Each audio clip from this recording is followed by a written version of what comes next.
Okay, got it.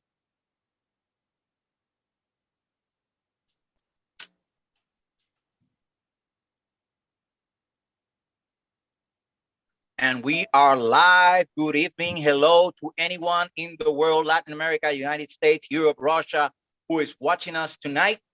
We have a very special show.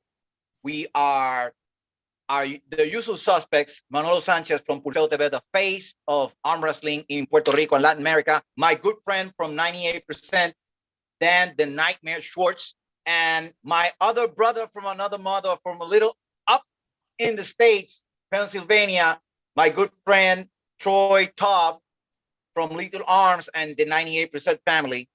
And tonight we have a very, say hello, guys. Say hello. What's up, my brother?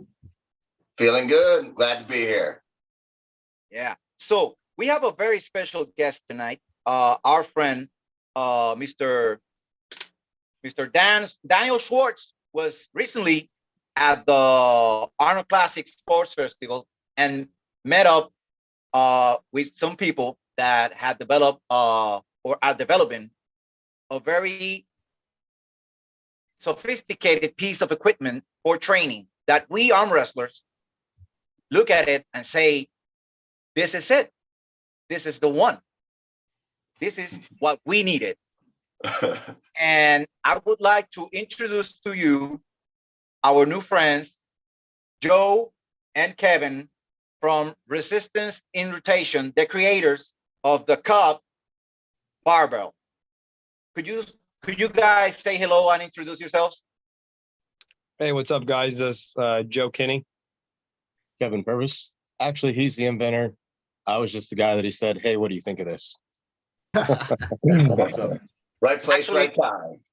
Yeah, actually, that's how it works. So, Joe, Kevin, I want to start off every show that I do with every arm wrestler personality or people that come on Probando Fuerza live podcast. I always like to let them tell their story, who they are, what they do, where they from.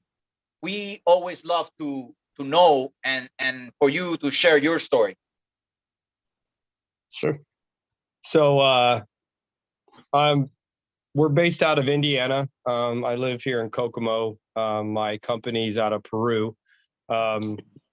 My story, kind of how I came up with this idea, started actually about 10 years ago. I was lifting, doing different workouts, trying to get back into shape. I was doing P90X. I'm sure you guys have heard of it. But when I was doing the supination curls, they were talking about turning the dumbbell over. And I realized, I was like, as I turn this dumbbell, I'm really not getting any resistance in that turn, because what rises falls and cancels itself out. And I thought, I need to make something. They wish they had something that had that resistance to fight in that turn to get that squeeze. So anyways, fast forward till the pandemic hit, and I'm trying to buy some stuff for my gym, and the prices of everything workout wise is insane. I said, this is it. I'm going to go ahead and start designing my own product. So that's kind of led me into this 9 different revisions later. And we introduced at the Arnold with our product, the CUBB Complete Upper Body Bar. That's pretty much it. I mean, other than demonstrating to you how it works and builds up, that's my background story. Yeah, pretty much. Kevin, let us know how you guys met and how do you jumped in the CUBB? Yeah. So how I came into the picture is, I grew up 2 houses down from my Uncle Bob, who was a power lifter. So I've pretty much worked out since I was like 12 years old, on and off. And Joe and I became buddies. I don't know, probably about the time he was trying to figure out how he could get resistance from the P90X stuff 10, 12 years ago, something like that. And so when he came up with the idea, he came to me because he knew I worked out all the time. I constantly at least tell them I'm in the gym, whether I'm there or not. So he came to me and he said, hey, I have this idea. What do you think of it? And initially, I was just kind of placating him. And I was like, yeah, that sounds like something I could help you with if you wanna introduce another curl bar, you know. And it was kind of that's the way I looked at it, another curl bar. But when I actually got to feel it and see the concept that he had in his head, it was something that I could actually get behind. So I was very supportive of it. And, you know, and we just started brainstorming how we're going to bring this thing to life. And timing worked out that we were able to get a few bars together to make time for the Arnold. And so we just tried to jump in with both feet and showed up there and tried to show it to people. We got a lot of big interest, a lot of people stopping by, especially the unexpected interest that we got from the arm wrestling community. That was very welcome. Yeah, I never imagined the arm wrestling community being as big on this. It was funny because after the first guy came over and tried the light band and said, "You got anything heavier?" And I was like, "Yeah." And so I put on our medium band. He goes, "You got anything heavier?" I put on our heavy band and he goes, "Do you have anything heavier?" I said, "Well, not here at the show." I said, "What do you do?" Welcome to arm wrestling. Yeah. Yep. I mean, not many people are using the heavy band and that we've demoed with, and I was like, yeah, but I mean, we could make unlimited heavier. But I threw on two bands, and they were like, "Oh my God, this is what we need." And next thing you know, I've got arm wrestler after arm wrestler after arm wrestler coming to the booth wanting to try it. It was I was just in awe, just shock and awe from the response we got, especially from the arm wrestling community. It was awesome. When Let me tell you, you struck gold. When something works for us arm wrestlers, we get on top of the mountains and we scream it out.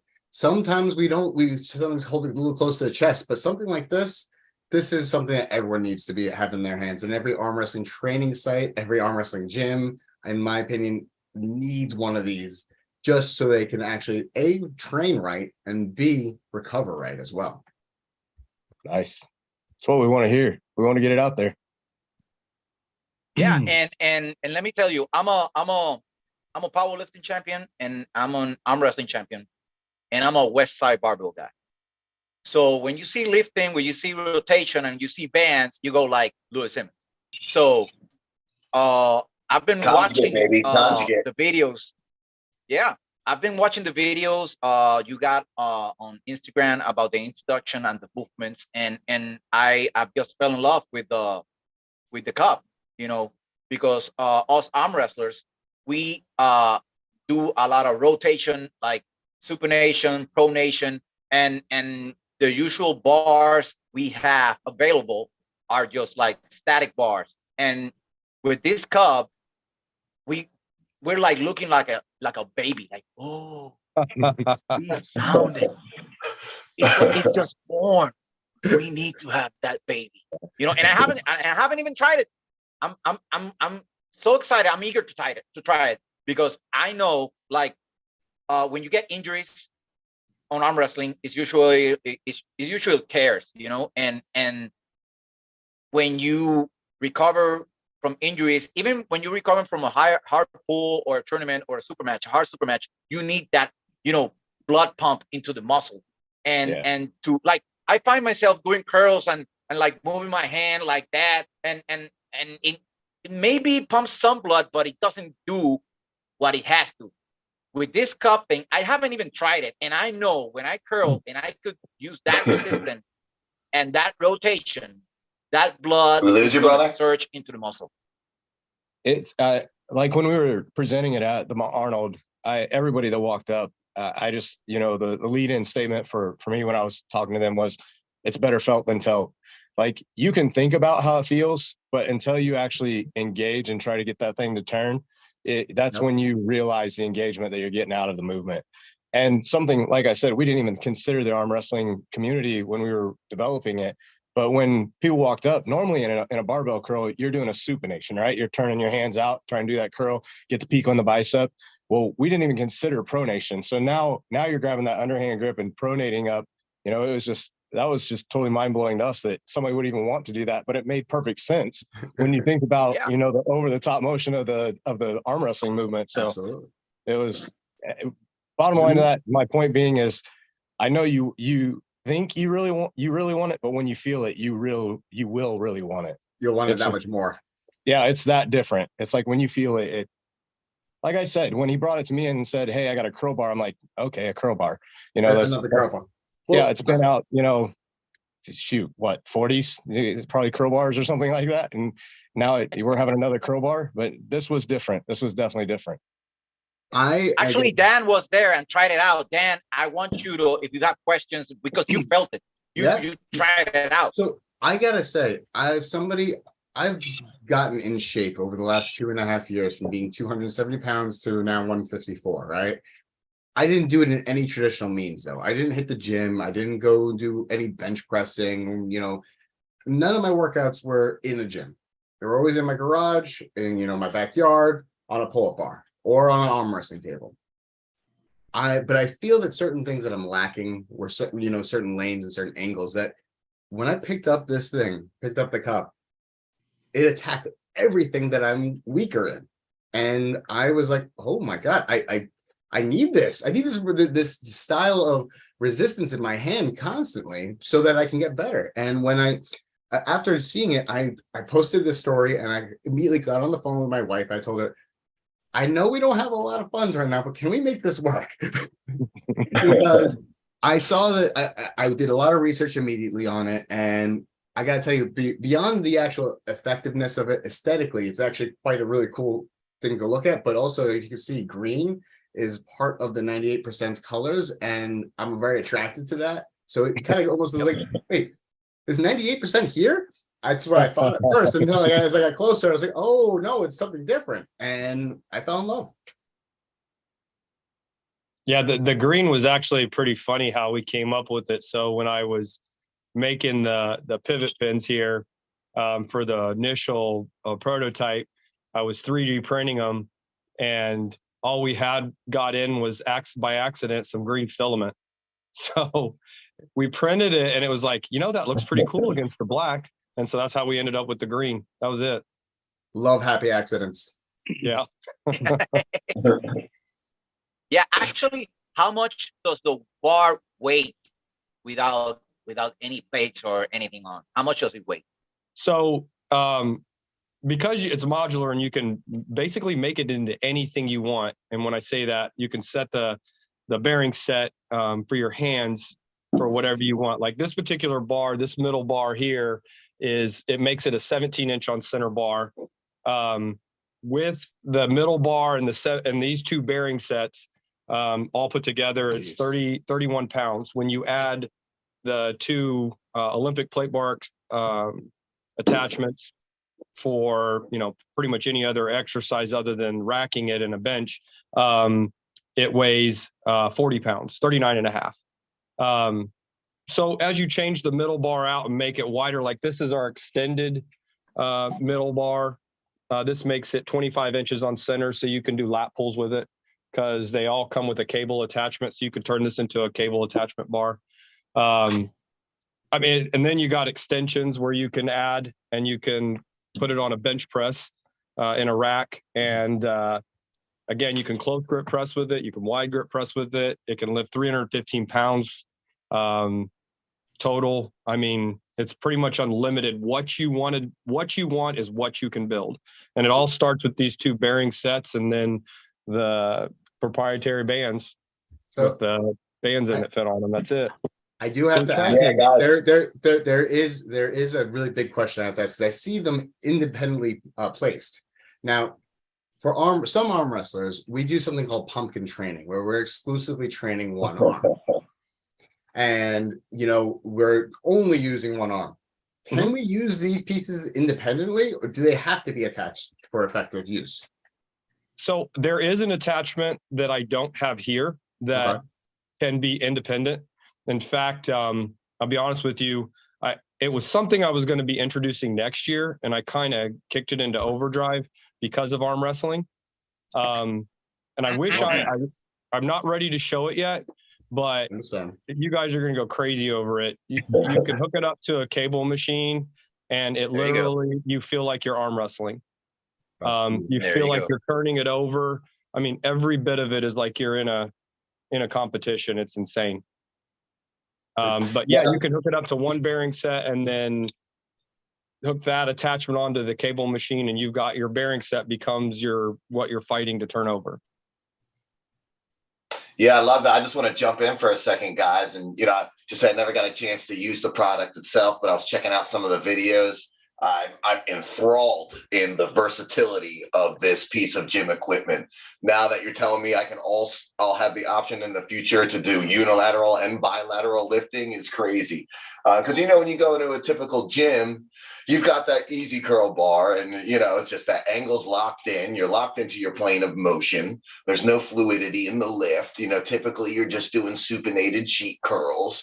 And, in our line of work, we need to be able to go through a fluid range of motion while in the eccentric and concentric phases of lifts.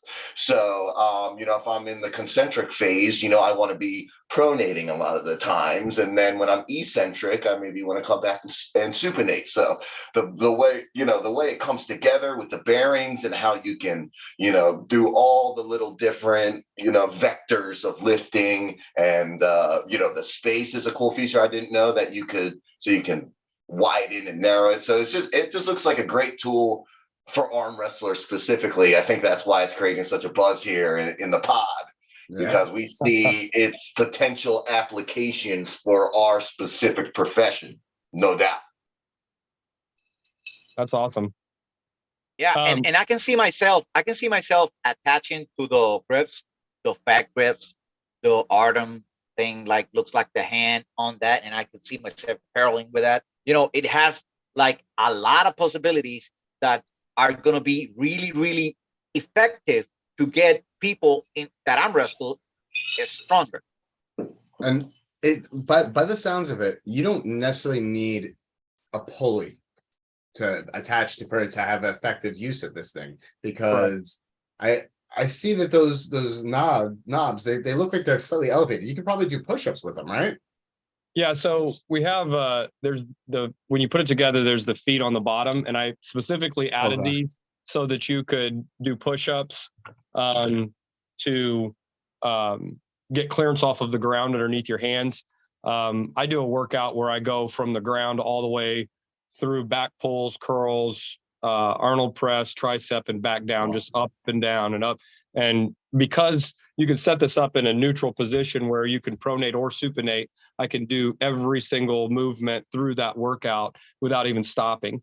And it's pretty intense. And that's without any weight. So yeah, the bearing set, if you could see here, it literally, it's independent. Like it can move around continuously. And then these pivot pins they just rotate around on each of their individual studs that allow them to attach the bands. And then they flow through these to give it a pivot point as they go into each one. We did a competition at the Arnold, and Dan, I don't know if you did it, where we had people supinate with 2 10-pound weights. And when we did the workout, we did what we called a static supination, where you had to fully engage your supinator and you had to hold, you couldn't release. So you were your supinator was completely engaged through the whole curl all the time. And it was crazy. These big guys were just dying at, lower reps. It's like, what was it? Only 58 pounds or something like that? And yeah. People were just fading. They'd get a few reps in and be like, oh my God. I would love to try it. I really would. To speak to Troy's point, and based off of everything that you're saying, all the gym workouts that arm wrestlers do at this point, they're strengthening one lane. And actually, I had this conversation with Manolo recently. They're strengthening only one lane in that muscle, and they're only strengthening that one muscle. So then they go to like, let's say chest day. They're only strengthening the chest muscles. Then back day, they're only strengthening the back muscles on that day, right? Whereas this device actually forces you to train and strengthen both chest and back simultaneously, very much similar to what you would actually enact upon on an arm wrestling table, because I'm never isolating one muscle group on an arm wrestling table. So like I'm the possibilities are mind-boggling and endless. I can't even speak to it enough. Well, Joe, Kevin, have you ever arm wrestled before? Yeah. I mean, I beat him all the time, as you can see. I'm much bigger, but no, we do just messing around. Yeah, never. He's always hurting me, so I end up having to take a couple of months off to recover. He's full of it. Never in a contest. Just like bro stuff, right? Yeah. At the Yeah. bar, you had a couple of drinks, so now we're gonna arm wrestle type thing. Never done anything contestant wise. Yeah, but let me bring this into perspective, because people think that arm wrestling is just your bicep or your forearm or your hand. But I remember David Randall said on a documentary called Living to Pull that you can easily beat a bicep, you can easily beat an arm or a hand, but you cannot beat a whole body. And arm wrestling is a whole body movement and sport. Your hand, your forearm, your bicep, your shoulder, your lat, your chest. And the CUBB actually engages all those things at the same time in the movements that we do. Like I saw your videos on Instagram doing lat pulls, doing drags, doing overhead, doing the push-ups, doing the curls. Because of the rotation, it makes it difficult. And all those muscles activate at the same time. And this is why the CUBB has attracted a lot of attention from the arm wrestling community. And this is why we arm wrestlers, I'm going to jump on that. Yeah.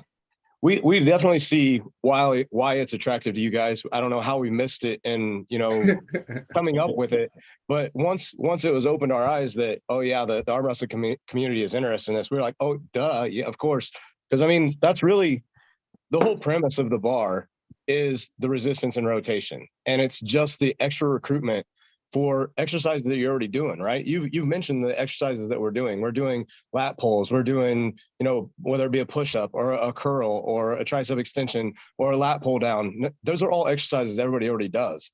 But if you do it with this bar, you're getting that much more recruitment because you're having to do that resistance and the rotation. So it's a multi-muscle exercise versus, just focusing on that bicep or just focusing on that tricep or the pec or whatever it is. You're exercising all of the forearms, supinators, pronators, you're working all the other assisting muscles as well. Yeah, that leads me into we started a steady. We've been working with a doctor of physical therapy and one of his partners, and we're developing a physical therapy side to this whole brand. So in doing that, we started testing at Ball State's Biodynamics Lab. And it's where we're getting our data on the effectiveness of it and the ancillary muscles that this bar recruits. And what we found in the preliminary study was that in the supinator, while you're doing any of these workouts, you're recruiting a minimum of 30% more of a gain. And when you're doing a pronation, it's over 90% more recruitment in any of these exercises. And we've got the data to back all this. And the only thing that we're waiting on now is we've gone into the full-blown 40-person study that they're in the middle of doing. Hopefully will be published at the end of this year. So, I mean, there's science behind it. They're looking at it for injury prevention, not as well as helping with injury afterwards, because you're strengthening those ancillary muscles that are supporting your major muscle groups. So you're getting stronger and getting more stabilization. And those are some of the things we'll be looking into in the future. Also, they believe in this study that we're going to be able to quantify from this. So there's a lot of neat stuff coming, not just in besides the fitness side, we'll be on the therapy side as well. Yeah. I mean, beyond the device itself, being a pretty cool product, what you're actually doing with it is even cooler, I think. Being able to apply it to fitness, but also for recovery and rehabilitation.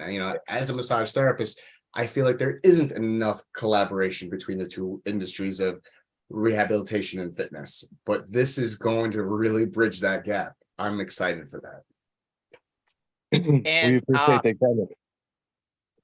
Yeah, and it's the CUBB already on the market, or is just the launch of the Arnold was just showing starting to introduce it when? Or let me ask the right question: when it's going to be available to buy it?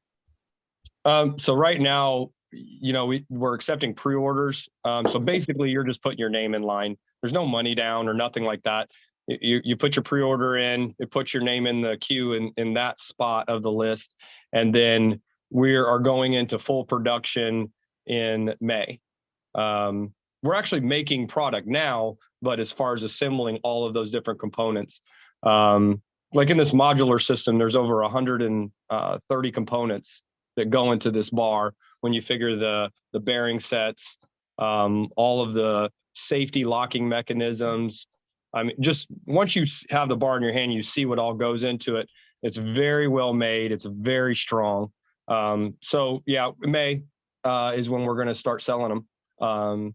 But we have 4 versions. So this is our modular. This is our, for lack of a better term, our Cadillac of the brand, because you can do anything with it and build it into anything you want. So you can start small and just buy the 2 bearing sets and the middle bar with the cable attachment and 2 bands, and that gets you started. And then you can add stuff later of what we have available and what we're going to come out with.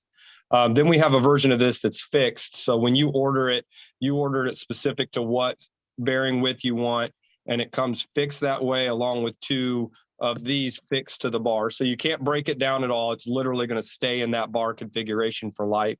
But it's a way more cost-effective unit. Then we get into our lighter versions. We get into our cable attachment, which the modular also becomes a cable attachment.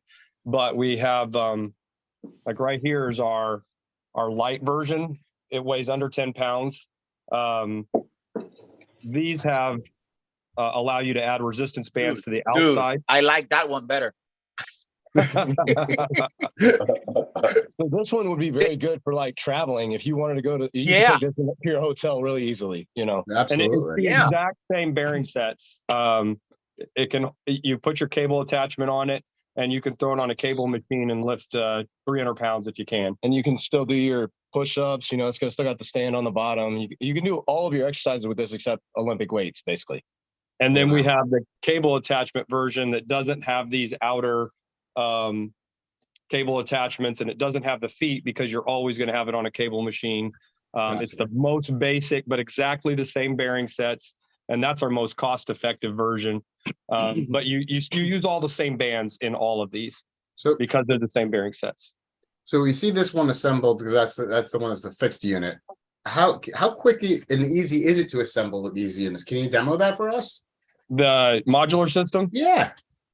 So these are just orientation stud caps, so they just pop right off.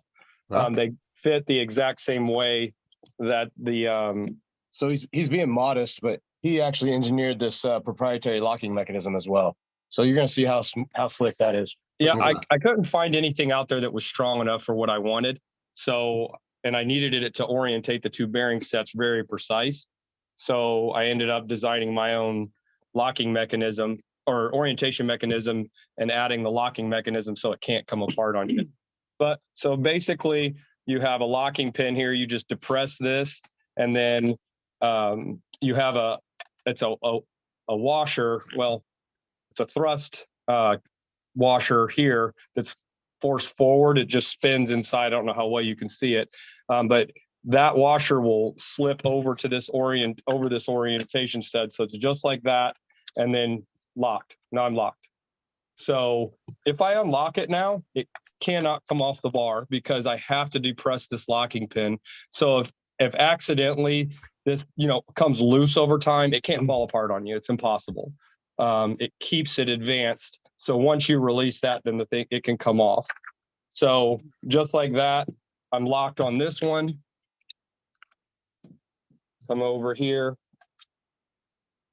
See, I'll unlock, and I'm locked on that one. So now I have a bar put together, and I have a resistance band on, and I'm ready to go.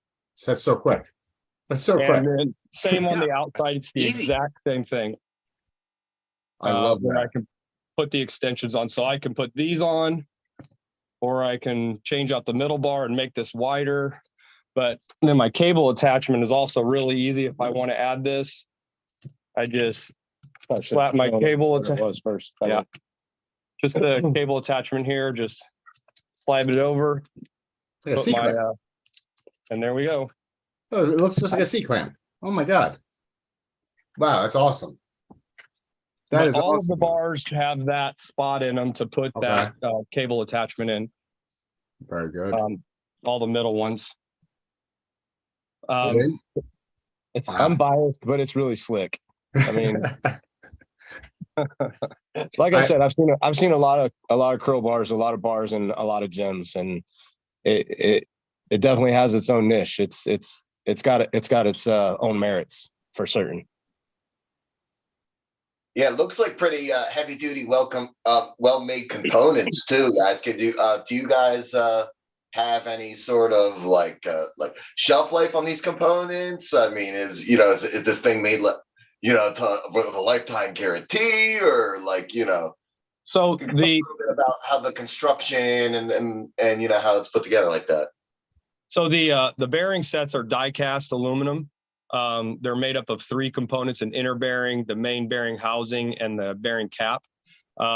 Inside are German IGES bearings. They wrap the inner bearing, so you're radially and axially supported on all sides. Now, these are industrial IGES bearings. These actually go into machines that hold 35,000 pounds each on this bearing set, and that's spinning at like 500 RPMs. It's better than a motorcycle. Yeah. So these are, now you put these bearings in this aluminum housing, of course, they're not going to be as strong as the industrial, the bearings are, but the housing and that's why we've rated it at 300 pounds. We're still in testing to go higher. We know 300 pounds is no problem for this bar. 315, we've 3 plates on it with extensions on it. Yeah, no problem. I mean, you'll see in the videos you guys watched, I'm doing reps with 225, but we did load it up that same day with 315, and I did a couple reps with 315, and the bar didn't flinch. I mean, drop testing we've been doing with it, everything. So when you say wear components, the wear components would be, of course, your resistance bands are going to wear over time. There is more you use them, the more they start to degrade. This is a wear component. Eventually, and when I say eventually, your bearing sets inside here, probably if you used it in a gym environment every day with multiple, people every day using it, maybe in 10 years, you might have to put a new pair of bearing sets in it, which is very easy to replace those too. That's incredible and a durable product to have. And we definitely got to figure out a way to get this in every arm wrestler's hand. Not too many, because we don't want them to get better than me and Troy and Manolo over here. Well, you have a problem, because I just dropped the link for people to know where you can pre-order. So I'm sorry, Dan. That's okay. Fine. You know what though? Any new products we get we got to get them first, and we'll test them out and say, you know what, this is too good for the other arm wrestlers. Yeah. As long as we get them first, it's good. When the new attachment's ready, you get first preview. There you go.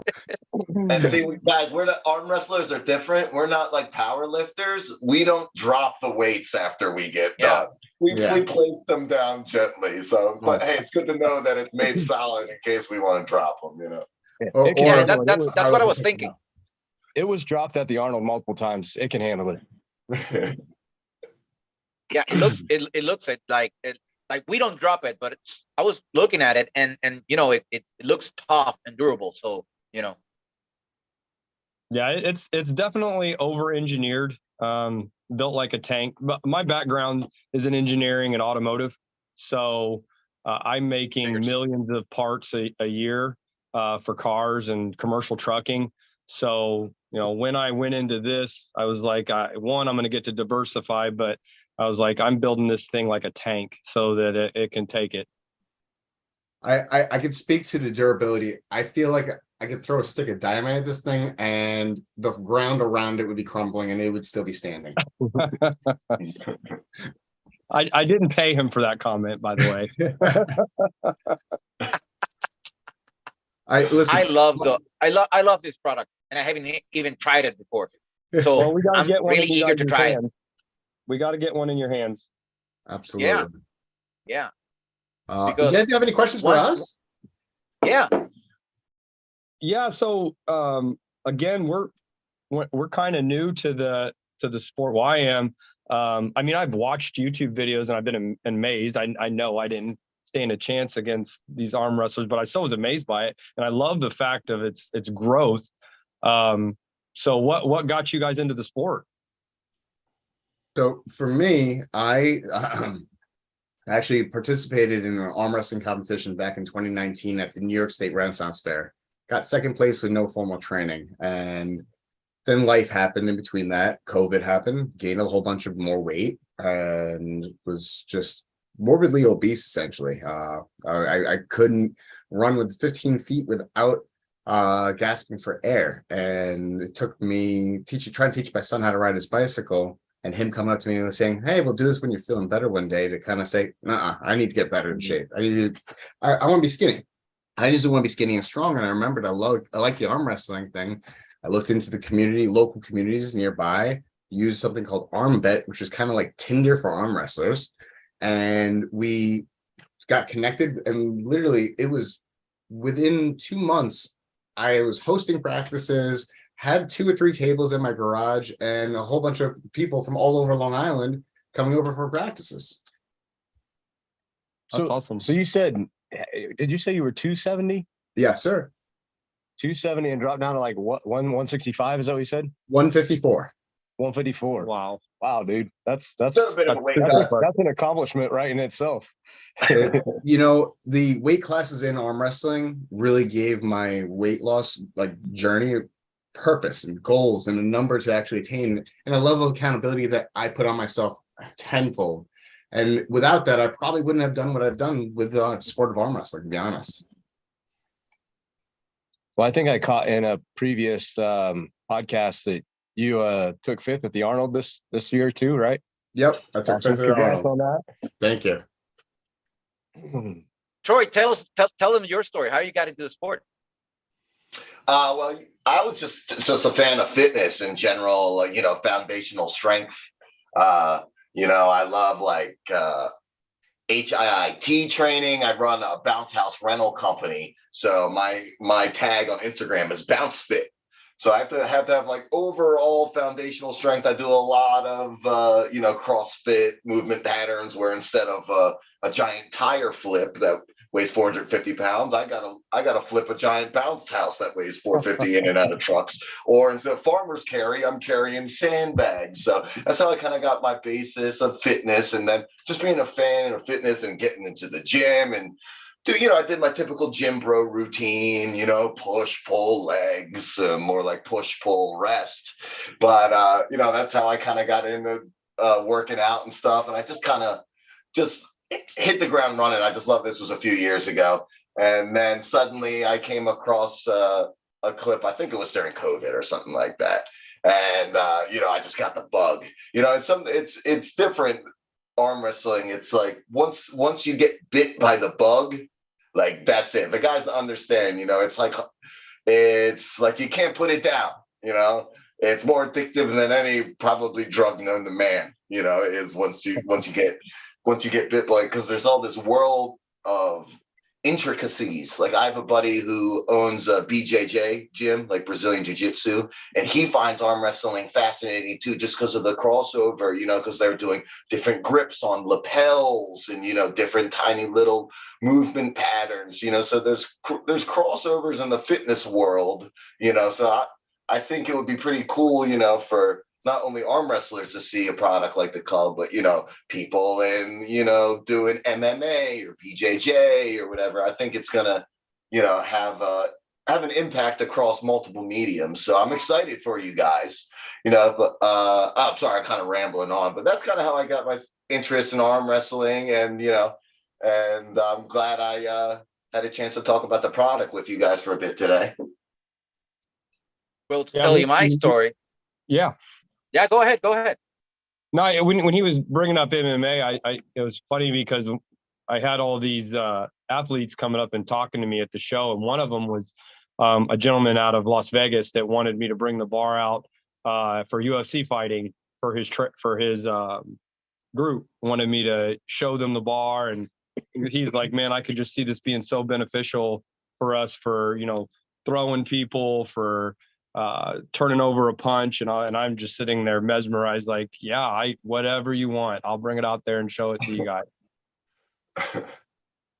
So how'd you get your entry, Manuelo? Well, my what? How'd you get your entry into arm wrestling? Sorry, I didn't get that. Well, I've been in and around arm wrestling for 23 years. So I began arm wrestling when I was 16 years old. And I mean, into arm wrestling competitively, because I was doing arm wrestling when I was in school, 12, 13 years old. And I found arm wrestling before I found bodybuilding and powerlifting. So I was an arm wrestler before I was those things. And I became national champion in Puerto Rico when I was 19 years old. Wow. And after that, the sport kind of like died down in Puerto Rico, and I started traveling to the lower side, to the like Louisiana and those states, the southern states of the United States, and actually met a lot of people from the state. I made Dave Chafee, Michael Todd, all those guys on those competitions, and I started this project called Pulseo TV in 2018 because I wanted it to show the people in Puerto Rico that arm wrestlers and arm wrestling was still a thing in Puerto Rico, and that we had young, powerful guys practicing and competing.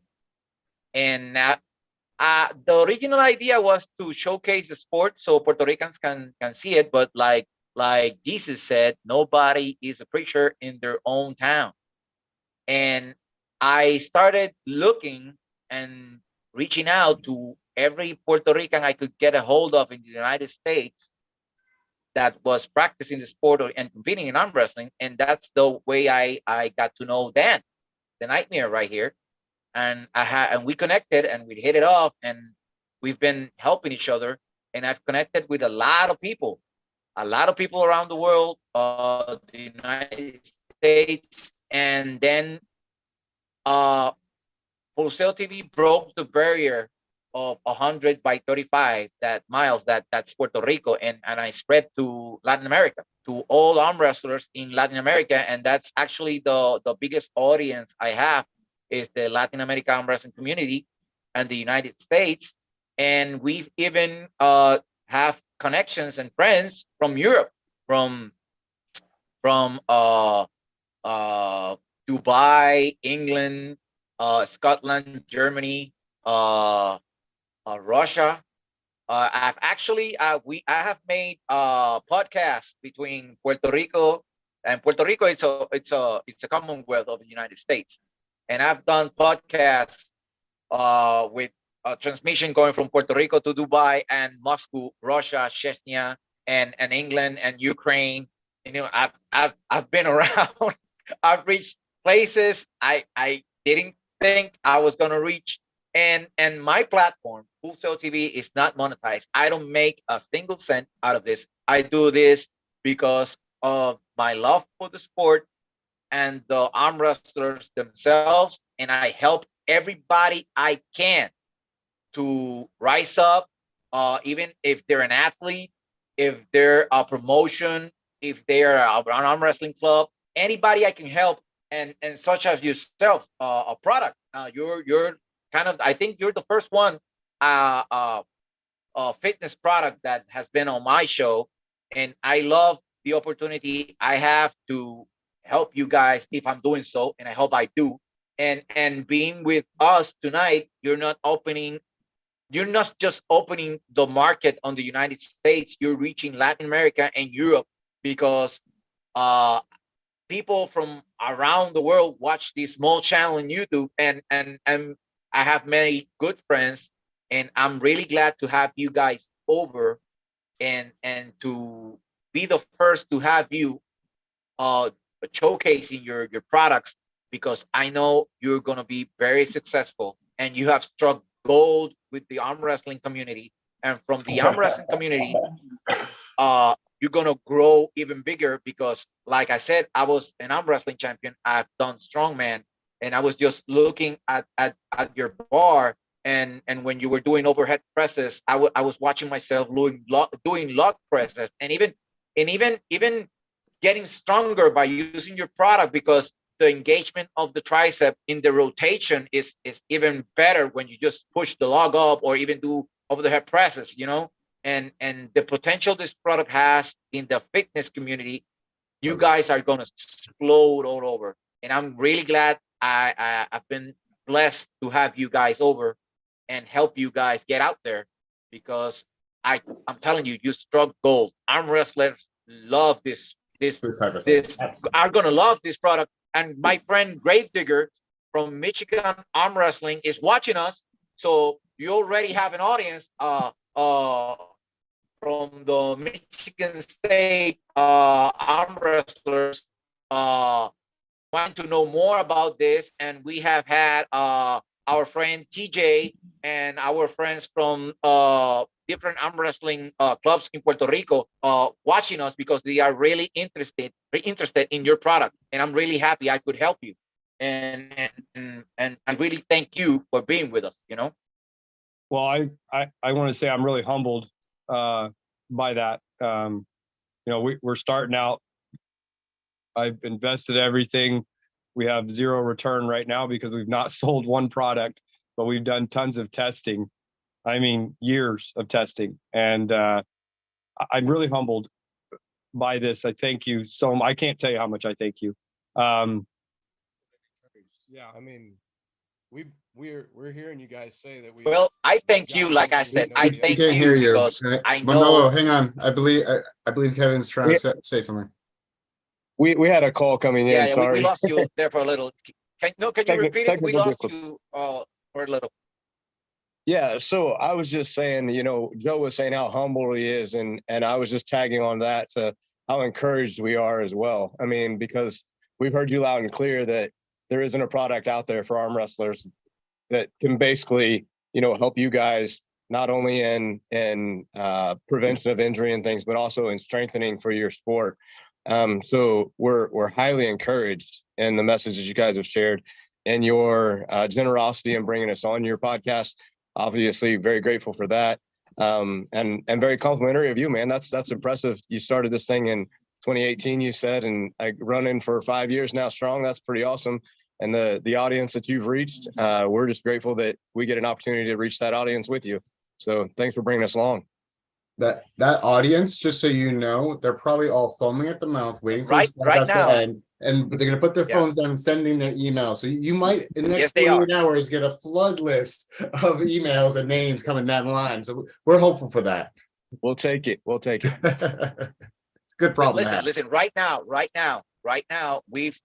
got Mr. Peanut from Seattle, Washington, watching us and very interested in your product. We have Mr. Gravedigger from Michigan. We got people from Colombia, Costa Rica, Peru, all watching us, very interested in your product. Absolutely. And our guys and my friends from Puerto Rico are really interested in your product. And I dropped the link for the pre-orders that I found on your webpage. So I do pray to God that we have helped you, and that indeed you get those emails and that contact information, so people can start pre-ordering and buying your product, because I know this is going to explode in the arm wrestling community. When do the pre-orders start going out? We're going to start shipping in May. Right. Yeah, nice. So you can place right around the corner. now. And anybody can go on and pre-order now, right? Yes. And again, it doesn't cost anything to pre-order. It's literally just putting your name in a spot so that, you know, you get it before the next guy that orders it a month from now. And when we're ready, that it kicks you an invoice, and we email you and on that same where that invoice was sent, and we say, do you still want it? And if you do, it's yours. If not, it moves to the next person in the slot. Seems pretty easy and straightforward. Yeah, the wait in line. If you step out of line and you don't want it, it's fine. Next guy will. And not everyone does a pre-order without charging anything. Yeah, that's true. That's huge. Yeah, that's huge. We believe in the product. We It's think awesome. it's It's awesome. speak for itself in the end. I really, like we said in the beginning, once you have it in your hands and you try it that first time, it changes your whole view. You're just like, wow, I had no idea. I will say this, as somebody who doesn't go to a gym, initially it was a little on the intimidating side to approach it. I was like, this thing looks a little intense. But once I grabbed it, it felt very comfortable. And as an arm wrestler, so coming from four other arm wrestlers to hear this, once I gripped off of it, it felt completely natural. It felt like I was just like, oh, this is an arm wrestling training tool. Okay, I know how to use this. and all qualms and issues that I had about picking up a bar went out the window because I don't pick up bars. It's good to hear. Yeah. Well, we owe you guys. We owe you for the opportunity. No, I cannot stress enough the thanks I'm giving you, because I know you're going to be successful, and to be able to have you here first in a couple of months, you're going to be everywhere. And I will say, Distance in Rotation CUBB was first in Puseo TV. There you That's go. the truth. Facts. Oh, gentlemen, we appreciate your time. We don't want to take too much time out of your day. If you want to stick around with us, we are planning on doing a little bit of a recap of this weekend's event. We definitely would love to see, once this is in full production, maybe we can get you at events, at tournaments, and to display it, maybe even raffle it off, possibly, to kind of get it in front of more arm wrestlers, because this last event we had over 200 people enter the tournament. Can you imagine putting this in front of 200 arm wrestlers that are hungry to get stronger? That would be an amazing thing. So I think that this is going to be cool. We're definitely game to do that. Yeah. Awesome. I wouldn't mind. I learned. And I wanna ask everybody that's. No, go ahead. Oh, I was just going to say that I learned too late at the Arnold. Not that we had much time to get around anyway. We were very busy at our booth. But I learned about one of you, I think he's a buddy of you guys. Jason was his name. Yeah, Jason at the show at the Arnold. And I learned he was actually giving some demonstrations on how to arm wrestle. I would have liked to got over there and saw that or participated in that, but I didn't make it. Well, one of these days we'll connect with you with a local arm wrestling group in Indiana. There's quite a few of them. I actually happen to have ironically, my coach, the person who introduced me to professional arm wrestling on a table, came from Indiana rather. And he actually came from not terribly far from where you guys are. I forgot where he said he lived, but he trained out of Indianapolis and somewhere else there. But he trained out of there. So there's a lot of groups out there that we can get you guys hooked up with. And I would love to get you connected so you can see what arm wrestling is about. And then you can put your arm to the CUBB and say, oh, wow, this is exactly what Dan's talking about. This is exactly speaks to it perfectly. I'm in. Down. It's never too late to start arm wrestling. Yeah, I just want to jump in truth. on that note, guys, because there's a lot of good clubs around here, and typically clubs will have like a gym or a facility in their clubhouse. So there'll be a lot of opportunities for collaboration. I mean, of course, you have Lethal Arms. Would love some one of these products in their training facility. You got groups like the High Five in New Jersey. You have top-notch facilities over there, and I'm sure if you put this product in their hands, they've got dozens and dozens of guys coming in for their workouts and their table practices. Absolutely. And I'm sure once they pick this thing up, game over, man. Because it's definitely going to be, it's one of those devices that not just arm wrestlers are going to be excited about. It's going to be every soul that sees it. Hey, what is that? Because that looks very different from any other fitness equipment I've ever seen. It does catch your eye. That's the beauty of it too. Yeah, actually, my friend Mr. Peanut commented on the chat, but I was gonna mention it. Actually, Cobra Roads, it's from Fort Wayne in Indiana. So Yep. maybe I could reach out and have Dan facilitate you contact with Mr. Cobra, and you know, maybe you can start something to arm wrestle. And actually, the Cobra Classic event is scheduled for April 1st, 2023, and it's only weeks away, and it's an East versus West qualifier, so it's going to have a lot of people, a lot of arm wrestlers there. So then I think I'm going to reach out to Mr. Rhodes. Yep, I think that's a good idea. Will like try to help you connect him with our friends Joe and Kevin about that event. What do you guys think? Oh, we love it. That would be an epic event to and my see. friend Gravedigger just offered to get you in contact with Mr. Steve Pettis from Michigan State to have you go to Michigan State Championship, which is one of the largest events in arm wrestling, because like on average every year 500 arm wrestlers show up and you know and compete. So that's another door that has been opened for you guys. So we have a lot of work to do, Dan and Troy. Yep. We gotta hook our friends with these guys. Hope you guys have some open schedules in the next couple of months. I don't know, maybe go over there and have a booth or something. We're gonna be making you very busy men. Yeah, we told you. We told you. We have high hopes and fully expect it. So, awesome. So I would like to thank. Put it in. Yeah, I would like to thank the community that's watching us, and it's already reaching out so we can connect our friends Joe and Kevin with the clubs around the states so they can showcase their product. And everyone that's watching and is going to watch this live feed later on, please go and search in Google on all social media, TikTok, Instagram, Facebook, Resistance and Rotation, the CUBB, and give them a follow, a subscribe on their YouTube channel, and start researching about this product, because this product is going to revolutionize the training for arm wrestling.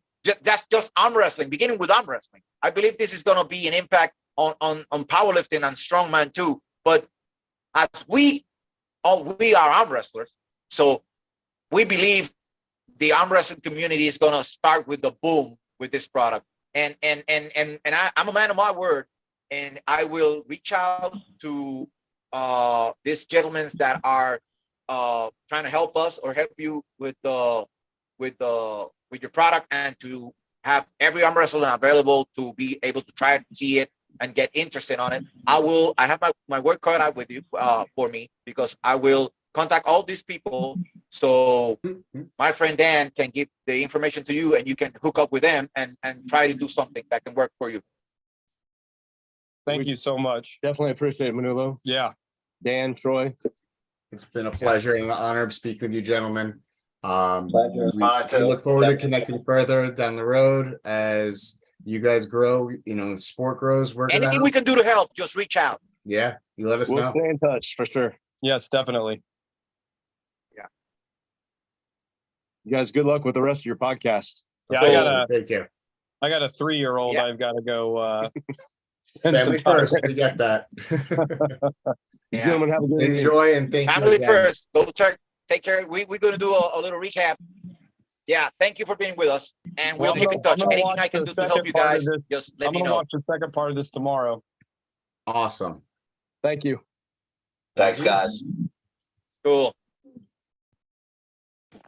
Yeah, those guys are awesome. You can Yeah, tell they are you know, awesome. they believe in their product, you know, and Yeah, they did their due Not believing with diligence. it, though. Yeah, It's a strong product to believe in. It's got a powerful. I like them a lot. They're my It's hard, friends. too. My friends now. They're our friends now. Yes, they are. Yes, they are. And this is what the 98% is all about. This is what Manolo's all about. This is what Troy's all about. We work together to build up the community as a whole. As I'm constantly saying rising tides raises all ships. And not everyone has a ship. Some people have a dinghy, some people got a yacht, you know, or some people got a fucking cruise ship or an ocean liner for all I know. But it does raise all the ships. All boatcraft gets elevated when the tides rise, right? So let's work together and help each other out. I'm not in competition with anybody in this growth process either. It's just I'm happy to see everyone grow and benefit from it. Yes, yes. This is what we all about. This is what we do, and I love doing it. I feel so good doing it. Even if we get some hate sometimes, you know. That just shows we're doing it right, though. Rise above it, and we keep going forward. Like I got a little poetic to it. I got a little poetic today. You saw my post, right? I got a little poetic, you know. Yeah, I've seen that. Did I lost you? You keep cutting in and out, brother. Oh, no. Yeah, your feed's cutting it out. I can't hear you. No, Really? Well, I got at least I think I got internet. I can switch so. to the phone's internet, but you know it's all screwed up. You know, ever since the freaking storm last year, internet has been a pain in the ass. well, I hear you guys pretty good. Maybe Yeah, I think it's good now, right? Yeah, now you're good. So Hey, so I just wanted a chance to Okay, so just talk about Winter Blast a little bit. Dan and I saw each other there. yeah, that's what I want to do. With another opportunity, we still do not have a picture of us together. I don't know. We suck at this game. Media presence. We really suck at this game. The only pictures I have of us together are like screenshots of our chat or podcasts in person. But it was great. We both had an awesome experience there. It was just so crazy. You did meet up on Winter Blast, right? Yeah, no, we were in the same room. We pounded. We were at times shoulder to shoulder together, screaming and yelling at pullers. Probably for a good amount of time too. Like we sat standing in the same vicinity for a good a couple hours. And easily many opportunities to take pictures, but it was just something that was not in the forefront of our mind. Yeah, it's like information. It was like census overload, pretty much. There's like too much input going on. That's like very low on the priority list of like content to get. I've like got to film like Tim Bresnan and like Derek Smith and like, so it's like, I'm not thinking about myself. I'm thinking about trying to get like content, like, of all these awesome guys that are there, that I met for the first time. Trying to think of some cool names. Well, Tim Bresnan was a cool thing. He was doing some reffing too, but just how like down to earth and like awesome that dude is. That was a cool moment of mine. And I got to take a little selfie with Derek Smith. I wanna open. What's I up, saw brother? that. I saw the picture with you with Derek, but you did not took a picture with Nike. No, I'm sorry, brother. I'm saying like, no disrespect to you, but none taken, man. Dude, I was during the amateur division and the novice division, my head was on a swivel because I was looking out for you. I was looking out for all my Team New York guys, and I had about 9 of them there. I feel like maybe a little less, 6 to 9, something like that. But I was with my camera, with my phone, screaming. I was holding my phone on one table, screaming at another table because I knew someone else had that table camera. So I was three tables going on simultaneously for a lot of it. Yeah, 3 tables simultaneously. It was intense. I catch a little of the feed, and there were so many people recording. Yeah. Well, professionally recording too, because we had Jimmy G from JGTV. We had Jennifer Learn, Roger Learn's wife, and we had Brad Cook for 2 and 7 professionally recording the entire thing. Yeah, it was great. Jennifer got me a couple pics. I wanna open the discussion. Great content. What's up? Oh, I didn't. I was. We have a really bad lag. Yeah, Manolo, you're still frozen, Manolo, on my end. Yeah, something's up with his feed, but yeah, some great content coming out. Brad Cook always gets great top end, 217. They're at the pinnacle of arm wrestling media and content, and he's a super cool dude too. I just went up to him and I was just like, oh, Troy Bounce Fit, because that's who. Yeah, they don't know who you are until you actually introduce them. Yeah. So, do you hear me now? Yeah, we got you, brother. You back? Yeah. I went off. Dude, it's every time I connect to the Wi-Fi, WhatsApp starts doing the backup, and I don't know why it does that. I don't know, brother. Maybe we should. It's a setting you gotta turn off, probably. A setting you gotta turn off. Yeah, I gotta turn it off. But I wanted to open the discussion about Winter Blast with this. Back, I think it was last year or 2 years ago, I saw a young man winning the Arnold Classic in the super heavyweight division. And I was following him after I saw his match with Wayne Withers when Todd Hutchins pulled Lakeland. It was a pay-per-view of Brian Bowen. Huh? That's the first time I saw Austin Jaggers. And then he won the Arnolds. And I remember I asked him to be on this show. He was one of the first guys that was on this show. And I did that because he caught my eye, and I know when people are gonna go far, And look where he is now. He beat Derek Smith, that's like ranked number 4 in the United States. He had a hell of a battle with Tim Bresnan, and he's looking really good. And I'm very, very happy for him. And I'm glad to say I had him on this show when nobody knew who Austin Jaggers was. Yeah, he looked really, really impressive in his performance against, Derek Smith in that super match. Derek, the huge specimen that he is, came out early and hot. And I don't know if it was because of the longer lever, but he was able to kind of take Austin's hand at first. Yep.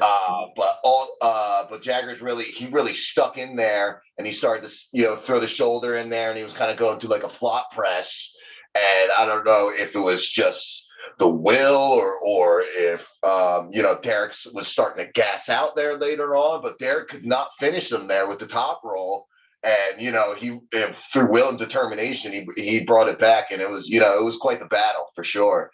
I'm sure, Dan, you want to go into more technically aspect of what was going on there? Do you think it was a I think you covered that pretty well, but I would say the thing that it was surprising to me was seeing like the height difference. That the biggest surprise was the height difference, and seeing Jaggers not necessarily let that slow him down was incredible. Because when you saw Derek dip into that top roll, posting top roll, I could have sworn that Jaggers was going for a ride. Yeah, but he brought him right back down, and I was like, "Whoa, this guy's here to show some business." Come back. It's like you could feel the energy in the room, like you could feel it rising up. You're like, yeah, definitely help fire me up a little bit. Yeah, that was a great showing. Definitely. So how did you did Troy? You ended up pulling the amateurs at what, 76? Shocker! I couldn't stay off the table. I know I said I wasn't going to arm wrestle, but I ended at the event. I felt good. My hip was feeling not good. I had a little shoulder pain. I was like, oh, I'll give it a shot. So I did pretty well for a guy who couldn't walk 2 weeks ago. I was bedridden for a week straight. There was, I given up hope. My dream at 155, was shattered. But I was like, hey, I'm just going to try, mental fortitude. I'm feeling good enough. I'm going to pull. So I went, I did pretty well. 176 just left only, and I ended up going 3-2. So I started out real strong. I started out going 3-0, and then I ran up. Forget the guy's name. I think it's John Hess. Ran up to against a stud. I think he ended up getting first place. Real tall guy, and he just had a really vicious hit and really long lever. You know, I think he was about 6'4" or something. And forget his name, but really, I want to give him a plug, but you know, he just was just too much for me. I got a slip from him, and then once inside the straps, you know, he had me. That was my first loss. And then I just lost, you know, B-side semifinal after that, so it put me into 4th place. But it was a great performance. You know, no injuries, no new injuries. I still have the same old injuries, but they're not any worse than they were before. But and that's a win. No new injuries. Yeah, I said I don't have any, you know, no new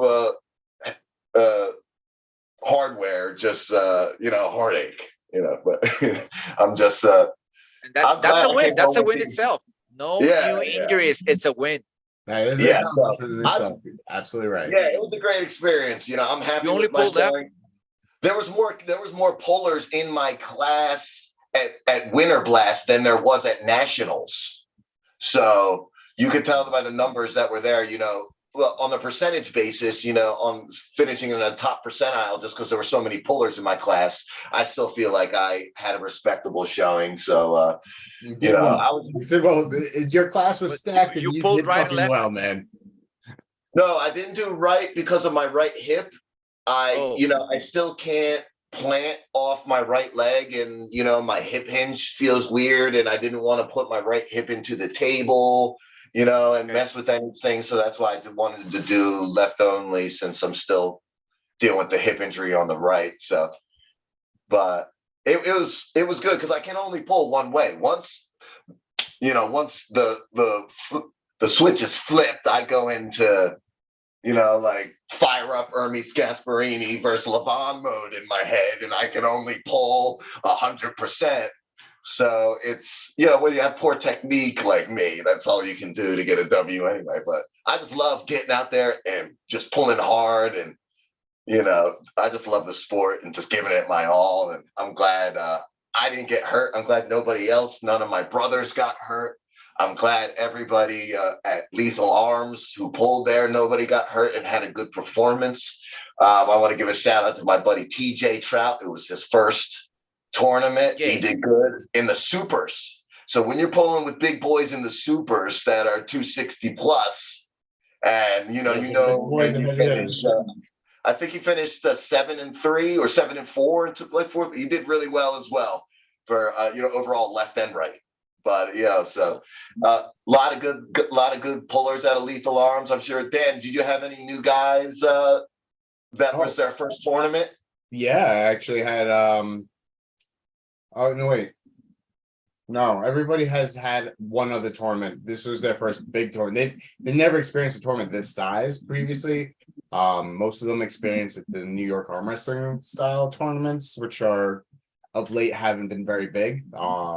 And they were able to experience this one, and they were, wait, is this how tournaments are supposed to be? I'm like, not quite this big per se, and not this much of a showing, but it not in the 2.5 years that I've been doing it. But from what I heard, though, pre-COVID days, WAL tournaments were very similar in fashion and crowds and energy by way of the tournaments, not the Supermatch series, but the tournaments were similar.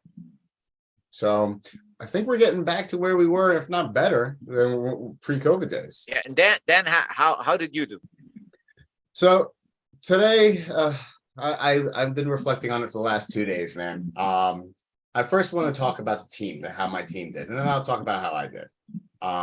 My team killed it. They did a lot of amateurs, and then we had 2 members of my team who were originally going to pull amateur and semi-pro, but they've been pulling about the same length of time as I have. However, they haven't competed nearly as much. They've probably done a total of 8 tournaments in the course of the last 2.5 years, where I've done 24. And I told him, listen, no more amateur for you guys. You guys need to. I gave him a push into the semi-pro and pro, and they did it, and they learned a lot, and one of them did very well. They both did very well, rather. And I'm proud of everyone who put their elbow down. And I was running around with all that, and my excitement with that, I felt that it would help fire me up, which my first 2 matches, it did. The first guy, I can't remember the gentleman's name. It was a Latino gentleman. I wish I'd remembered. Oh, no, it was Felipe. I can't remember his last name and where he was from, but he didn't really understand English. And you'll be proud of me, Manolo. When we were in the ref's grip, the ref said fingers, and he looked at him with the blankest face, and I said, Los dedos, ahora. That's great. That's great. It made me chuckle. I ended up beating him, but that was a cool experience right there. And then the next match was none other than Jerry Sterner. And I don't know if anybody who's listening knows who Jerry Sterner is, but he is a monster that competes at the 154, 176 weight class, usually 154. He actually had a win, not last year, but the year before at Keystones on Imeda at Georgian. That's the one that made it onto ESPN. So he had a win on him. So I got a win on him in my second round. It felt like a really strong connection, but it took a lot out of me. My next matchup was John Hanowski. John Hanowski. Yes. And so that is a match that I was looking down the road probably at the end of the summer for a super match, because I didn't think in a super match format I was ready for him. So, but with that in mind, I said, fuck it, I'm leaving it all at the table. I don't care. Throw my elbow down, grip up with him. Lo and behold, he can't bring me over out of the strap. I'm like, there's actually something here for me. Out of the strap, mind you. But then it goes to a slip, all right. So maybe I had a little bit of false hope there. I get this strap. I'm like, okay. He takes everything away from me in the freaking setup, and I knew it the minute the man said go, because I had everything, and then he just did a final readjustment that just canceled everything I had out. And by that time, I was trying to think, what do I do? By the time I was ready to go, my back of my knuckles were on the pin pad. He's got insane speed. There's no 2 ways about it. John Hanowski. Yeah, he's very explosive. John is very explosive. He's very, but you know what? He has been something that holy grail in the distance that you want to acquire. Like that is the person who I need to beat, and I am going to be gunning and training to beat him. That is my announcement to this, and I will come back and get a super match with him when I deserve it, obviously, but I will get one, and I will take that win. I'm coming for you, John. Nightmare with the call out. I got a call out right here. Because you know what? Nightmare is coming after John Hanowski. I've lost to quite a few people throughout my career, but it's usually 2 losses that I take to somebody, and then after that, then I won't lose to them again. That happened with Black Ice. That happened with Ed DeCruz. Yes, they're closer to experience by way. Well, Black Ice is a lot more experienced than I do, but they're closer to me. And I think that Hanowski is going to be my next one. I'm coming after him. I'm going to be training as hard as I can be. I know he will be too. I have no delusions about that, because that man does not stop training. So I got some catching up to do for him. And then actually, I was watching the Billy Collins East Ohio arm wrestling podcast before Winter Blast, and John was on, and he said he wasn't going to pull in Winter Blast, and he ended up pulling. Oh yeah, I thought I heard that he was torn by going back and forth. Either which way, there was some monsters in my class. I had Zach Lee. I had, as I said, Jerry Sterner. I had Black Ice. A whole bunch of people who were just monsters. And Chris Mickles was in there too. I didn't get to pull with him, but he's ranked in the nation as well. So then my last match was this guy Shane Smith, same team as I think he trains with Zach Lee.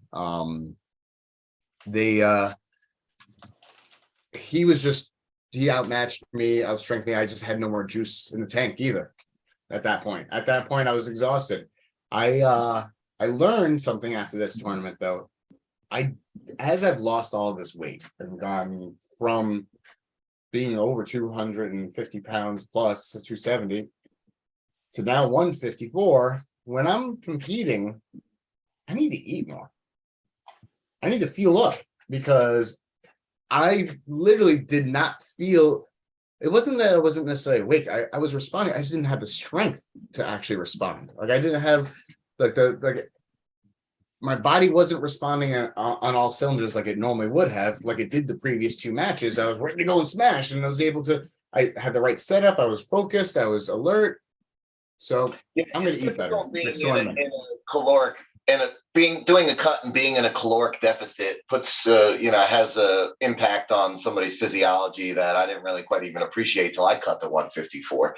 But definitely when you limit those carbohydrates, because that's what really carbs do. They fuel your muscle cell. Isn't that what the definition of a carbohydrate is? Telling me. So when you cut all the carbs out, you are cutting a connection to your synthesis and your power and stuff.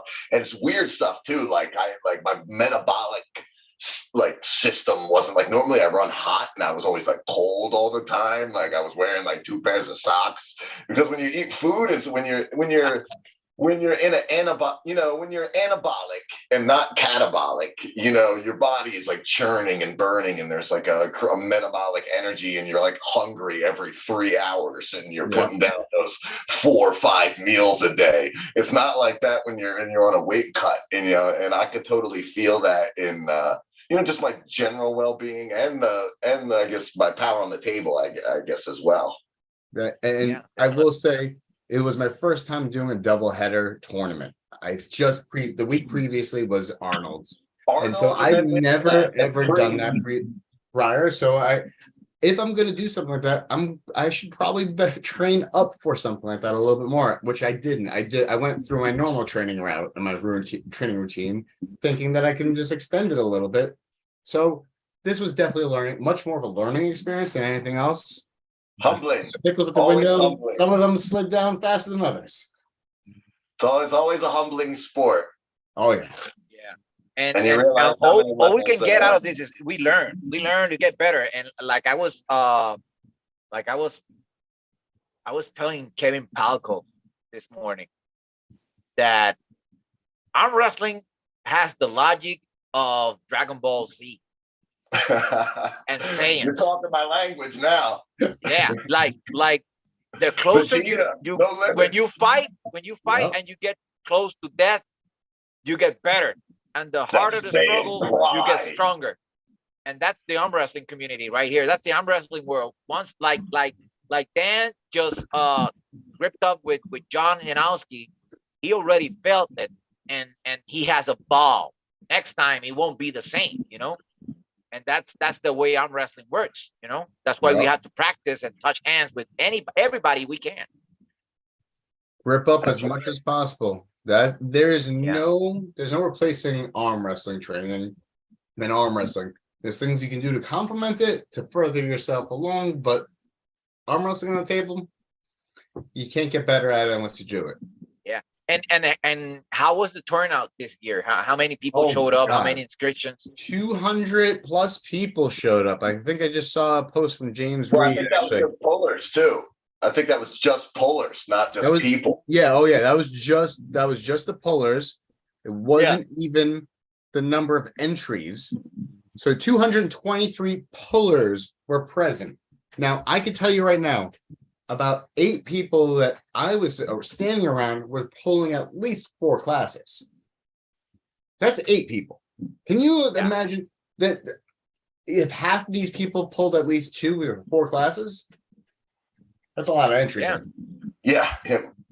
We're going to be looking at record-breaking numbers by way of entries. I think this might be 2023's biggest event by way of physical entries, because a lot of tournaments, sometimes they won't let you pull multiple classes. They only say you only pull 1 class and that's it. These guys allowed a good job of maintaining the volume. All the guys at 98%. Chuck Bardo and all those guys all the promoters and the sponsors did a great job of managing that volume. And I was just gonna actually say that I actually want to shout out specifically the refs, the announcers, the promoters, the guys running the brackets. Chuck Bardo actually has a really eloquent post. I really liked his post that he put up. I'm gonna actually just go ahead and read that off, because in all honesty, there's really no other way to say it nicely. It's probably one of the largest numbers in polos and classes than any event that we've ever seen. It was a long event, but it was still good. Despite it being a long event, it was still good. People were on their toes. James Reed was running around like a crazy man. He's the guy who was running the brackets. And he's running around like a crazy man, with Paul Lynn being one of the refs, Tim Bresnan, Kalen Stout, Mike Benonia, Mike Androvic. Those guys were on point. I really think that they helped move things along. The announcers, Jeff Luke, Colin Schroeder, and Jason Oswald and JC Oswald, those were the announcers and the guys running the brackets. Epic job. We had Steve Walker was also a ref. Can't forget about him. Kate Bardo was putting up with Chuck and keeping Chuck calm. So she deserves a Medal of Honor in that regard, because that in itself is a Steve job. Walker too.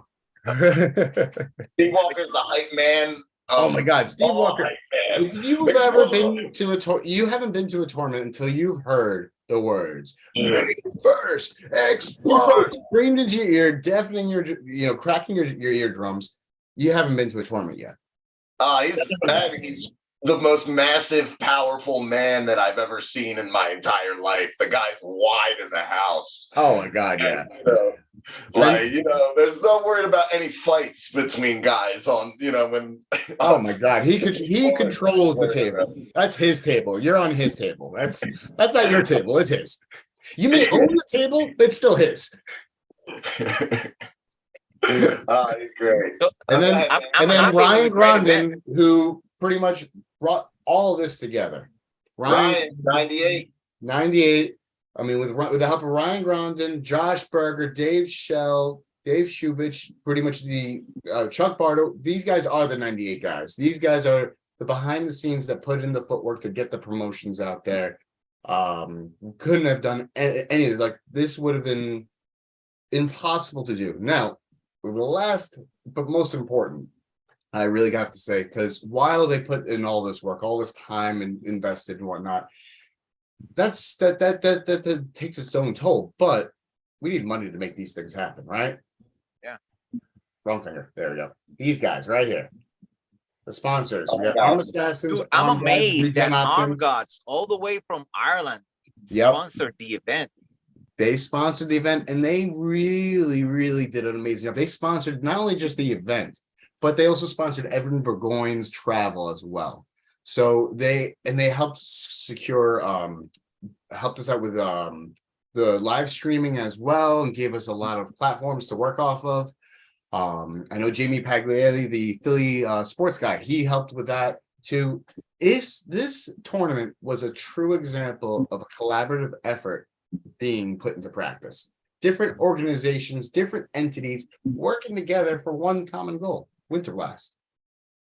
And it was great too to see Beer Man, because Beer Man's always on the 98 chats and causing controversy. We all know what a character Beer Man is, but I really got to give him his props for one, coming all the way down here and talking Poland, and then two, and stepping in last minute for that little last minute surprise when he pulled Zach Lee. Yeah. I was like, oh, okay. So he lost both his matches? Yeah, like, it's like, it just kind of shows how pullers, when it comes down to it, support the sport and, putting on his big boy pants. Well, actually, I think he was wearing like black shag, like goat, like half, like knit. They're actually called, they're famous in the arm wrestling community. They one day will become immortalized in some type of case because they're called bear pants. They're Beer Man's bear pants. He looked like a woodland creature from like the story of the nymph, like he popped out and he was gonna have like But I half expect him to walk around with a flute. like stepping in. Yeah. No, I'm busting balls.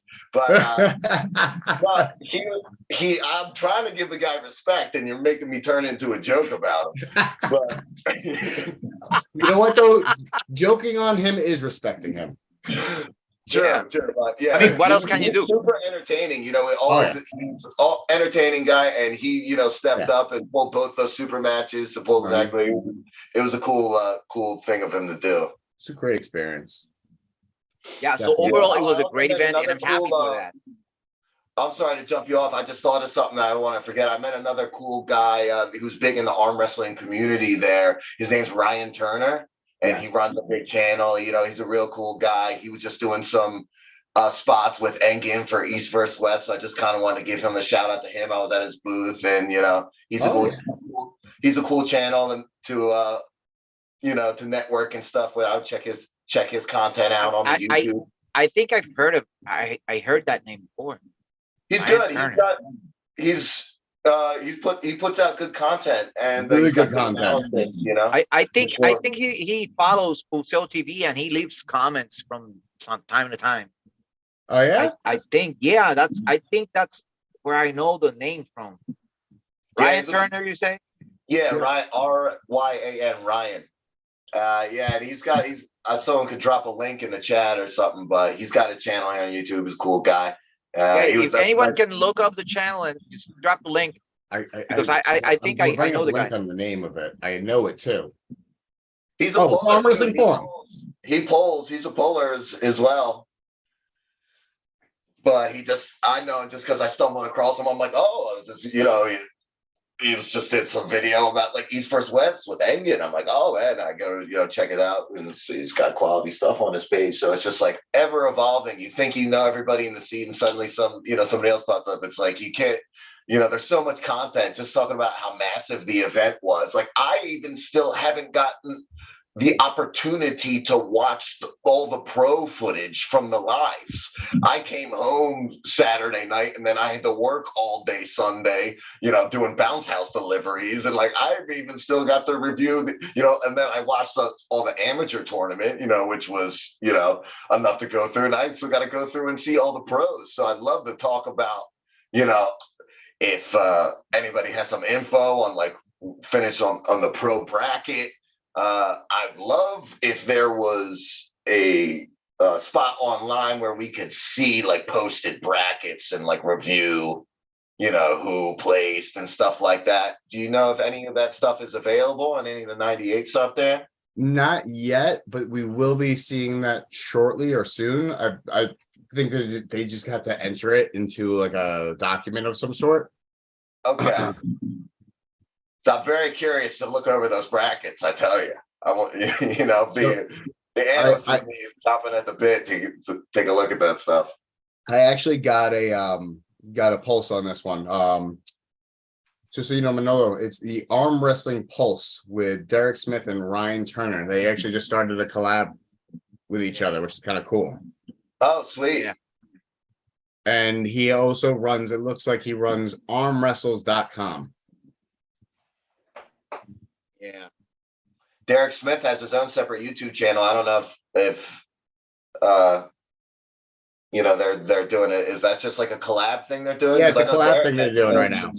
I believe they're going to start doing the thing and I was talking to you about earlier, than the going live through YouTube thing. I think it's that. I think that's what that might be. It's either they're going live through YouTube, or they're just doing another one. They're doing the thing restream with both channels at the same time or something. Yeah, I believe that's what they're doing. Oh, that's cool. Yeah, we should try to give that a shot. But it's cool just throwing some shout outs out there, because that's what it's about. It's like networking, putting other people on, and just growing it together. I'm gonna say this. I know Pep is online somewhere because I just saw a notification that he posted something. So Pep, we love you, we miss you, and hope you can go on the show.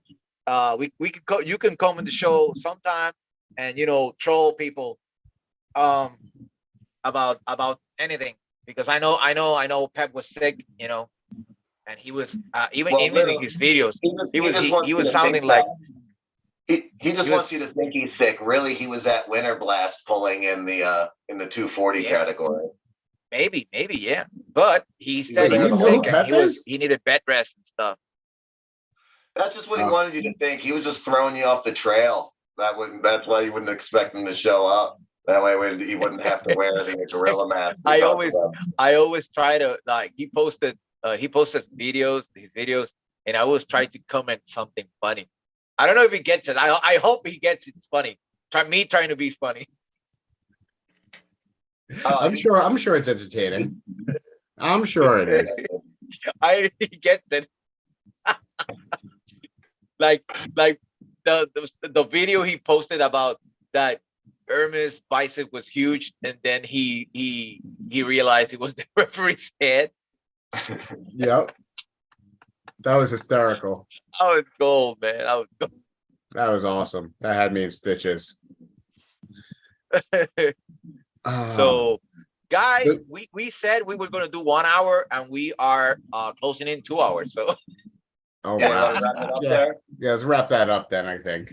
yeah, I'm happy we got to connect with the guys of the resistance and rotation thing.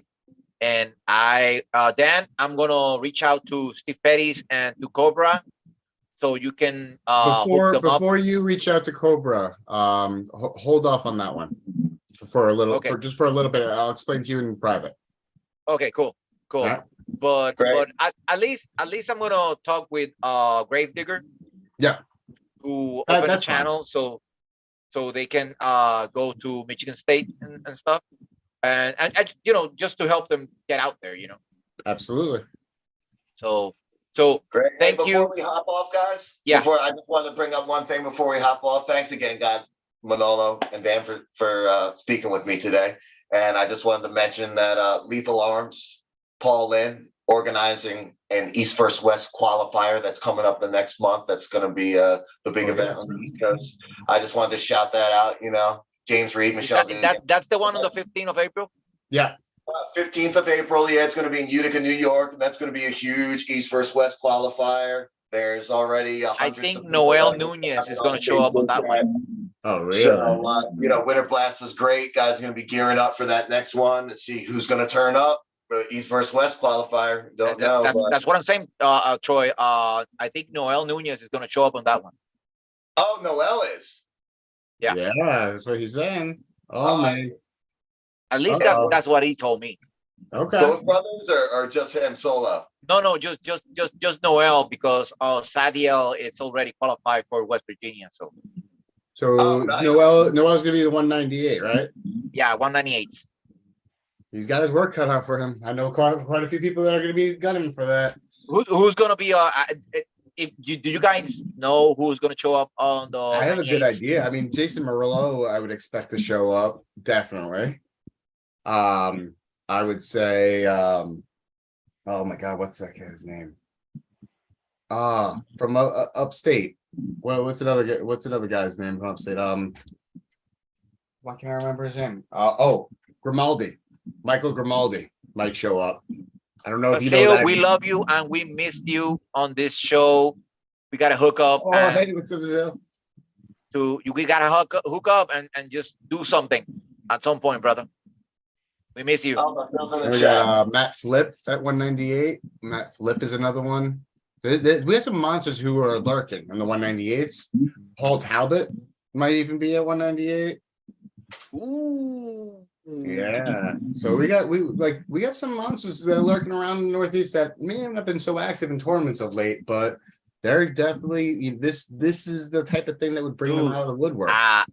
Actually, I hope Noel shows up in shape, because that Paul Talbot match, I've been wanting to see that for a long time, and I think it was 2-3 years before COVID. There was a big buzz about they were saying like that Noel was dodging Paul and stuff like that. Oh yeah. And we really want to see that match happen, you know, even if it's on a tournament, because you know it's going to be a great match. Hell yeah. Well, the opportunity, no one wants to miss the opportunity for the big stage for East versus West. Yeah. Yeah. East versus West 7 coming up. Yeah. That's a huge card. Paul Lynn's going to be on there as well. Got a lot of stuff cooking. Yeah. Lot So of big things coming. Vasil is just telling us he's gonna try and hook us up with Morozov or Lalet. If you can do Morozov first, that's the hot ticket right now, and we would really love to have a chat with Artem. Yeah, Artem, and personally, I love Vitali as a low hand top roller. I just I've loved him ever and since. Vitali's gonna make his first appearance in East versus West now. So yeah, left hand, right? I really don't know. I think it's right hand. Oh, okay, yeah, even better. Vasil, do you know if Laleting is pulling left or right on with Sporong? I think it's right. I think it's right hand. That's Nice. That's He's pulling Tobias. Yeah, he's pulling Tobias, and I'm saying I think it's right hand because I heard or I read something that it was a mismatch, that maybe left hand Tobias could do something, but right hand he doesn't have any chance. I read that. That's why I think it's right hand. Got it. Well, Tobias, hey, he's got a bright future. That kid, he's very, very young and strong. So either way, I'd be really interested to see that one. But yeah, and I don't think I remember correctly, but he pulled Morozov on East versus West at some point, and they went like at it. Mm-hmm. Morozov ended up winning, but they went at it. So he's not very far off. Yeah. No, it's left hand. Vasil just told it's left hand with Tobias. Yeah, I thought I heard something like that. But So it's either left way, hand. yeah, that'd be a good match. So yeah. So everybody that's watching or is going to watch this until this point in the live stream, please follow my friends Troy and Dan on social media.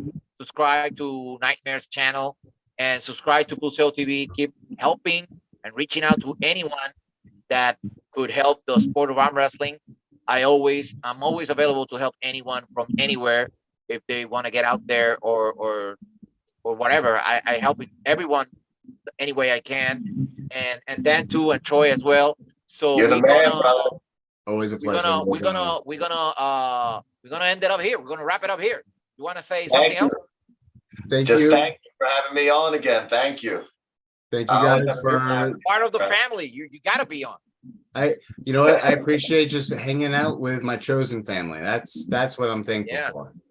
Yeah. You guys are awesome. I enjoy your company. Yeah, I really appreciate you guys, because it's been rough, and it's my boat is rocking, and actually both of you have been my support, and I really appreciate you guys. Hey man, just trying to send you positive healing energy, healing vibes. It's like the power of laughter and the power of the spirit is a beautiful thing.